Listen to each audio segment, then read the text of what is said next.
হযরত ওমর রাদিয়াল্লাহু তাআলা আনহু তার শাসনামলে প্রায়ই মদিনার পথে পথে ঘুরে বেড়াতেন।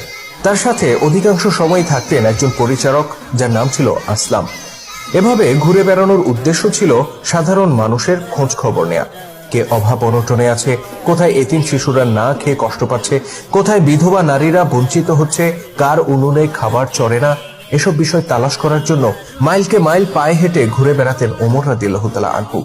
কখনো কখনো শহরের সীমানা পেরিয়ে তিনি চলে যেতেন দূর গ্রামে, যেখানে অধিকাংশ মানুষই ছিল দরিদ্র আর অভাবী।